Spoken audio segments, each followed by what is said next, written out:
जी हाँ गाइस, एक और पीएचडी का जो नोटिफिकेशन है वो आउट हो चुका है। अब ये कौन से सब्जेक्ट में हुआ है ये हम देखने वाले हैं। उससे पहले आप सभी का बहुत स्वागत है पीडब्ल्यूजीसी नेट के प्लेटफॉर्म पे। नेट का एग्जामिनेशन हो चुका है, दिसंबर वाला एग्जामिनेशन जो है वो हमारा हो चुका है। अब वो बच्चे स्पेसिफिकली जिनका जेआरएफ हुआ है या नेट हुआ है या पीएचडी ओनली हुआ है, क्वालिफाइंग बच्चे जो हैं वो वेट कर रहे हैं कि जितनी भी यूनिवर्सिटीज़ हैं उनकी जो मनपसंद यूनिवर्सिटीज़ हैं उनमें पीएचडी का नोटिफिकेशन जो है वो कब आएगा। तो ऐसे ही हमारे लॉ के बच्चे जिनको पीएचडी करनी थी उन लोगों के लिए एनएलयू जोधपुर का जो पीएचडी नोटिफिकेशन वो आउट हुआ है। अच्छा, अब ऐसा नहीं है सिर्फ लॉ, और भी 2-3 अगर हम बात करें डिसिप्लिन्स हैं उनमें पीएचडी का नोटिफिकेशन जो है वो सब्जेक्ट्स जो है वो पीएचडी के नोटिफिकेशन में मेंशन कर रखे हैं। डिटेल नोटिफिकेशन जो है हम आज के वीडियो में डिस्कस करने वाले हैं। तो सबसे पहले तो स्टूडेंट्स आप लोगों को एनएलयू जोधपुर की जो डॉक्टरल प्रोग्राम है इस वेबसाइट पे जाना है। और आप जब आप यहाँ पे देखेंगे तो आपको 2026-27 जो हमारा सत्र 2026-27 है उसके लिए पीएचडी नोटिफिकेशंस जो हैं वो आउट हो चुके हैं। तो अगर आप यहाँ पे इस पे क्लिक हियर करेंगे, तो अगर आप यहाँ पे क्लिक करते हैं तो आपको ये इस पीडीएफ पे लेके जाएगा। देखिए, एडमिशन टू पीएचडी प्रोग्राम 2026-27, ठीक है। एप्लीकेशंस इनवाइटेड हैं for admission to the following PhD programme. सबसे पहले हमारे पास है PhD in law. PhD in law में रिक्वायरमेंट क्या है? एलएलएम होनी चाहिए या फिर इक्विवेलेंट डिग्री होनी चाहिए 55% मार्क्स से। अब ये मार्क्स हमारे नेट में भी रिक्वायर्ड हैं, तो पीएचडी तो भाई चलो ठीक है, ऑब्वियसली होगा ही। ह्यूमैनिटीज एंड सोशल साइंसेज में भी है economics, political science, sociology, history and English. तो मैंने आपको बोला था सिर्फ लॉ ही नहीं, स्पेसिफिकली हम देखें तो एनएलयू जोधपुर है लॉ के लिए, बट बाकी सब्जेक्ट्स की भी यहाँ पे क्या है जो वैकेंसीज हैं पीएचडी की वो निकली हैं। तो ये लॉ वालों के लिए नहीं, बाकी स्टूडेंट्स के लिए भी एक बहुत ही अच्छी खबर है। यहाँ पे भी बैचलर्स एंड मास्टर्स डिग्री चाहिए इन relevant social sciences with 55% marks. Management और इंश्योरेंस में भी निकली हैं। टोटल नंबर अगर हम बात करें स्टूडेंट्स यहाँ पे तो वो क्या है 33+3, इसमें भी 28+2 ये क्राइटेरिया है जो अलग से दे रखा है। लॉ में अगर हम आप देखोगे यहाँ पे 10+2, 10 और 2 फॉरेन नेशनल्स। अगर हम बात करें ह्यूमैनिटी सोशल साइंस, यहाँ पे टोटल 12 हैं इन सब्जेक्ट्स में। मैनेजमेंट में 5 है, इंश्योरेंस में 1 है, ठीक है ना। एडमिशन प्रोसेस कैसे होगा?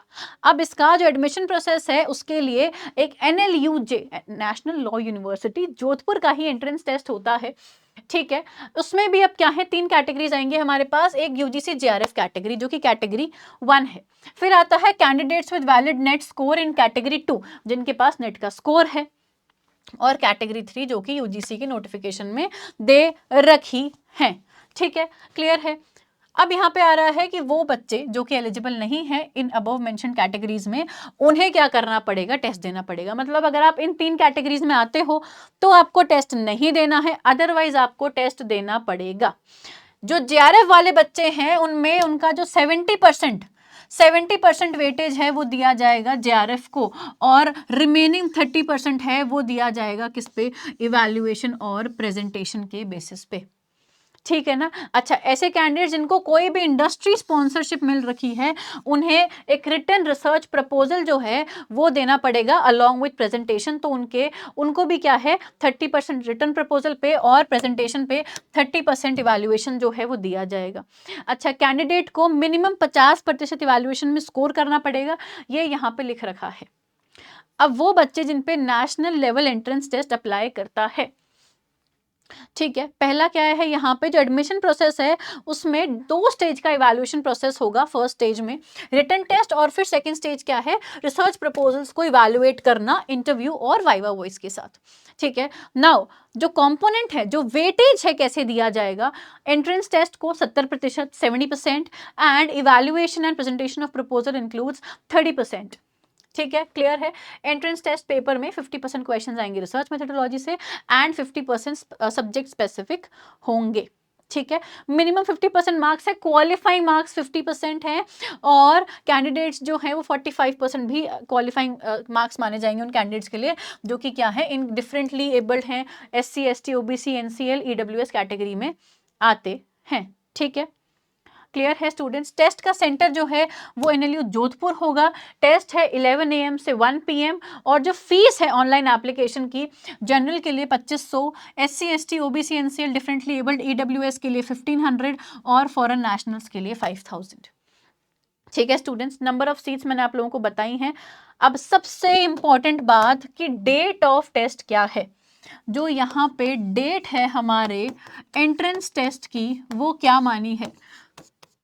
31 मार्च। ठीक है, वो हमारी जो डेट है वो क्या आई है? 31 मार्च 2026 जो है वो एंट्रेंस टेस्ट की डेट है। Sunday, sorry, my mistake.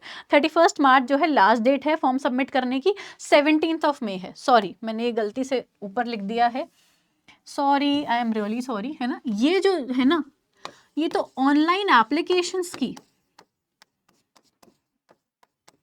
Online application fill करने की लास्ट डेट है। एग्जामिनेशन जो है वो तो आपका अभी टाइम है 17 मई 26 को होगा। ठीक है, 17 मई 2026 11 से 1 बजे होगा ऑफलाइन मोड में। ठीक है ना, तो 17 मई एग्जामिनेशन है, 31 मार्च आपकी फॉर्म फिलिंग की डेट है। फॉर्म फिलिंग आपको कहाँ से करनी है? आप वापस अगर यहाँ जाएंगे और आप यहाँ पे ऑनलाइन एप्लीकेशन फॉर्म पे क्लिक हियर करेंगे तो स्टूडेंट्स एक ऐसा सा पोर्टल खुलेगा। अब इसमें आपको सारी चीज़ें फिल करके जो है अपना एप्लीकेशन फॉर्म सबमिट कर देना है। ठीक है, फर्दर इंस्ट्रक्शंस जो हैं वो आपको, जो एडमिशन ब्रोशर पे आप क्लिक करेंगे तो ये एक एडमिशन ब्रोशर जो है ये पूरा खुलेगा। इसमें आपको यहाँ पे देखिए ये एग्जामिनेशन का पैटर्न है, ये भी दे रखा है। एडमिशन ब्रोशर पे अगर हम क्लिक करते हैं तो आपके पूरा पीएचडी प्रोग्राम के बारे में बताया जाएगा कि यहाँ पे कितना कोर्स वर्क का टाइम पीरियड है, किस तरीके से यहाँ पे क्या क्या हमें करना पड़ता है, और भी जितनी भी डिटेल्ड गाइडलाइंस हैं वो आपको इस एडमिशन ब्रोशर में जो हैं वो देखने को मिल जाएंगी। ठीक है ना, तो अब ये एक ऐसा नोटिफिकेशन है जो बच्चे हर साल वेट करते हैं। एनएलयू जोधपुर एक बहुत ही प्रेस्टिजियस लॉ यूनिवर्सिटी है। अगर हम बात करें, बाकी सब्जेक्ट्स के भी फॉर्म निकले हैं पीएचडी के एसी कॉलेज में, तो प्लीज़ भरना मत भूलना। लास्ट डेट हमारी 31 मार्च है। ठीक है, तो मेक श्योर कि आप 31 मार्च से पहले भर दें और अपनी जो तैयारी है ना ढीली नहीं पड़ने दें, क्योंकि वापस से रिसर्च पूछी जाएगी। जिन बच्चों को एग्जामिनेशन देना पड़ेगा उन लोगों के लिए रिसर्च पूछी जाएगी, सब्जेक्ट स्पेसिफिक क्वेश्चंस आएंगे। जेआरएफ वाले, नेट वाले चलो एग्जेम्प्टेड हैं, पर बाकियों को तो एंट्रेंस टेस्ट देना पड़ेगा। ठीक है ना, so that's it for today students. मिलते हैं एक और ऐसे ही शानदार वीडियो में, जुड़ते रहिए। थैंक यू सो मच, आज के लिए इतना ही।